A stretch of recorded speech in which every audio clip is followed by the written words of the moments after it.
Hello dear students and parents. గత వీడియోలో గిజుబాయ్ గారు కథల ద్వారా పిల్లల యొక్క విద్యా బోధనను ఏ విధంగా కొనసాగించవచ్చో వారు తెలిపిన విషయాలను నేర్చుకున్నాం. ఈ వీడియోలో మరింత వివరంగా ప్రాథమిక స్థాయి విద్యార్థులకు కథల ద్వారా కలిగేటువంటి ప్రయోజనాలను చూద్దాం. ప్రాథమిక విద్య అనేది పిల్లల జీవితానికి పునాది. ఈ దశలో పిల్లలు వారు చూసేది, వినేది, అనుభవించేది వారి ఆలోచన విధానాన్ని, వ్యక్తిత్వాన్ని, విలువలను ప్రభావితం చేస్తుంది. అందుకే ప్రాథమిక స్థాయిలో కథలు అత్యంత ప్రభావవంతమైన బోధనా సాధనంగా పరిగణించబడుతున్నాయి. ఒక మంచి కథ పిల్లలను కేవలం అలరించడమే కాదు, వారి మనసును మలుస్తుంది, వారిని ఆలోచింపజేస్తుంది, జీవితాన్ని అర్థం చేసుకునే దిశగా నడిపిస్తుంది. పాఠ్యపుస్తకంలోని ఒక పాఠం చెప్పలేని విషయాన్ని ఒక మంచి కథ ఎంతో సహజంగా, ఆసక్తికరంగా పిల్లల హృదయాల్లో నాటగలదు. కథలు పిల్లల భాషా వికాసానికి ఎంతో దోహదపడతాయి. భాషా వికాసానికి సంబంధించినటువంటి ఈ యొక్క అంశము చాలా విలువైందిగా మనం పరిగణించవచ్చు. కథలు వినడం ద్వారా కొత్త పదాలు, సరైన ఉచ్చారణ, వాక్య నిర్మాణం, భావ వ్యక్తీకరణ వంటి భాషా నైపుణ్యాలు అత్యంత సహజంగానే అలవడతాయి. కథను ఆసక్తిగా విన్న పిల్లలు దానిని తిరిగి చెప్పడానికి ప్రయత్నిస్తారు. ఈ ప్రక్రియలో వారి వినికిడి, లిస్నింగ్ స్కిల్స్, మాట్లాడే, చదివే, రాసే నైపుణ్యాలు listening, speaking, reading and writing skills సమగ్రంగా అభివృద్ధి చెందుతాయి. పిల్లలకు పుస్తకాల పట్ల ప్రేమ పెరిగి చదవడం చిన్నతనం నుండే ఒక అలవాటుగా మారుతుంది. కథలు పిల్లల ఊహాశక్తిని అపారంగా పెంచుతాయి. కథలోని పాత్రలు, సంఘటనలు, ప్రదేశాలు పిల్లలను ఒక కొత్త ప్రపంచంలోకి తీసుకెళ్తాయి. అక్కడ వారు తమ ఊహాశక్తికి రెక్కలు తొడుగుతారు.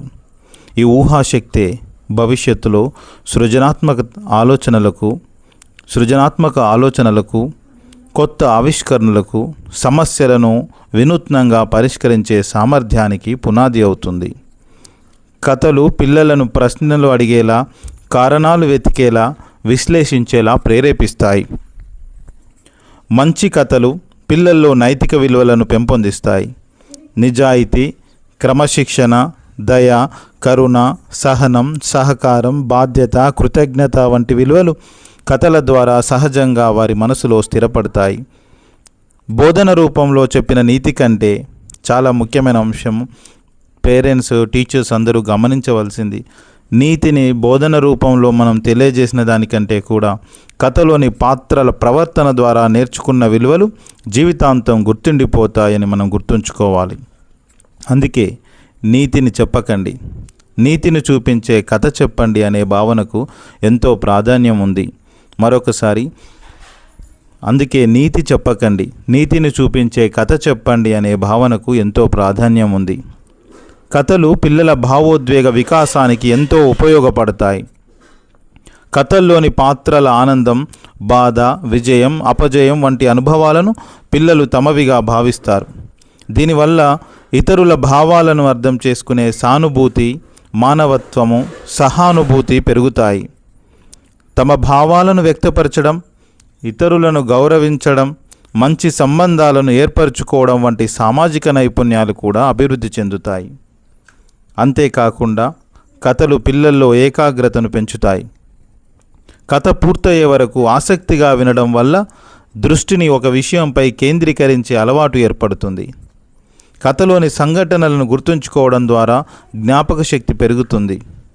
కథలో వచ్చే సమస్యలు, వాటి పరిష్కారాలు పిల్లల్లో తార్కిక ఆలోచనను, నిర్ణయాలు తీసుకునే సామర్థ్యాన్ని పెంచుతాయి. ముఖ్యంగా నేటి డిజిటల్ యుగంలో మొబైల్ ఫోన్లు, టెలివిజన్, వీడియో గేమ్స్ పిల్లల సమయాన్ని ఆక్రమిస్తున్నాయి. ఇలాంటి పరిస్థితుల్లో కథలు పిల్లలను పుస్తకాల ప్రపంచానికి చేరువచేస్తాయి. కుటుంబ సభ్యులు, ఉపాధ్యాయులు ప్రతిరోజు కొంత సమయం కథలు చెప్పడానికి కేటాయిస్తే పిల్లల్లో పఠన సంస్కృతి, సృజనాత్మకత, మంచి విలువలు, ఆత్మవిశ్వాసం పెరుగుతాయి. కథలు చెప్పే తరగతి గది ఎప్పుడూ సజీవంగా ఉంటుంది. అక్కడ నేర్చుకోవడం ఆనందంగా మారుతుంది. చివరిగా చెప్పాలంటే కథలు పిల్లల విద్యా ప్రయాణానికి అలంకారం మాత్రమే కాదు, అవే పునాది అని చెప్పుకోవచ్చు. ఒక మంచి కథ పిల్లల మనసులో జీవితాంతం నిలిచిపోయే ముద్ర వేస్తుంది. అందుకే ప్రతి ఇంటిలో, ప్రతి పాఠశాలలో, ప్రతి తరగతి గదిలో కథలకు ప్రత్యేక స్థానం కల్పించాలి. నేటి పిల్లలకు ఉపాధ్యాయులుగా, తల్లిదండ్రులుగా మనం అందించే గొప్ప బహుమతి కథలే. ఎందుకంటే కథలు జ్ఞానాన్ని మాత్రమే కాకుండా మంచి మనిషిగా జీవించడం కూడా నేర్పిస్తాయి. ప్రతి కథ ఒక విలువను నాటుతుంది.